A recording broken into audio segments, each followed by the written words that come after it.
మనతో పాటు నంది శైలజ ఉన్నారు. బౌద్ధ నగర్ కార్పొరేటర్. అడిగి తెలుసుకుందాం. మహిళా కమిషన్‌ని ఆశ్రయించారు బీఆర్ఎస్ మహిళా నేతలందరూ.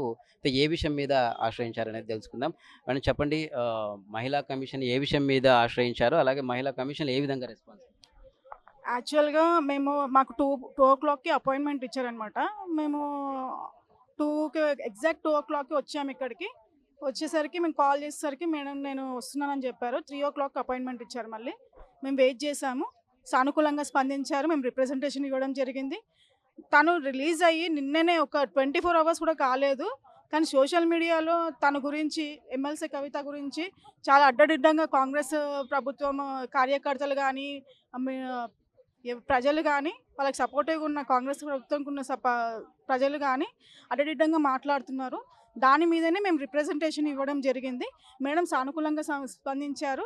ఒకవేళ 2 డేస్ తర్వాత గూడా ఏం నిర్ణయం తీసుకోకపోతే మళ్ళీ ఇక్కడికొచ్చి ధర్నా చేసే ప్రయత్నంలో గూడా మేమున్నాము.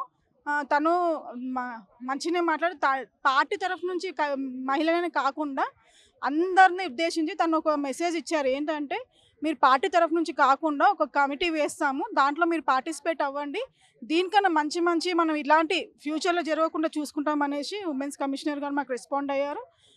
మాకు చాలా సంతోషం వేసింది. యాక్చువల్‌గా నేను ఒకటే అనదలుచుకున్నాను. ఎమ్మెల్సీ కవితక్క కడిగిన ముత్యంలాగా బయటకొచ్చింది. సుప్రీంకోర్టు, హైకోర్ట్‌ని కూడా తిట్టి తనని రిలీజ్ చేయడం జరిగింది నిన్న.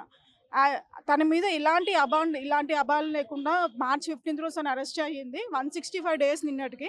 ఈ రోజుకి 166 డేస్. ఒక ఆడబిడ్డని తెలంగాణ ఆడబిడ్డని తీసుకెళ్ళి ఢిల్లీ జైల్‌లో ఇన్ని రోజులు ఉంచడమే పెద్ద ఇది. తన మనస్తత్వం ఎంత గట్టిది ఉంది కాబట్టే ఇన్ని రోజులు తను జైల్లో ఉండడం జరిగింది. మేమందరం తనకు సపోర్టివ్‌గా ఉండి ఈరోజు భారీ ఎత్తున శంషాబాద్ ఎయిర్‌పోర్ట్ నుంచి ర్యాలీగా తీసుకొస్తున్నాము. బీఆర్ఎస్ భవన్ కూడా వస్తున్నారు తను. మేము చాలా సంతోషంగా ఉంది. ఈరోజు మాకు పండగ రోజు. ఒక తెలంగాణ బతుకమ్మ ఆడబిడ్డ ఈరోజు రిలీజ్ అయ్యి మన తెలంగాణ గడ్డ మీద అడుగు పెట్టబోతుంది. సో, చాలా సంతోషంగా ఉంది మాకు. జై తెలంగాణ, జై కవితక్క.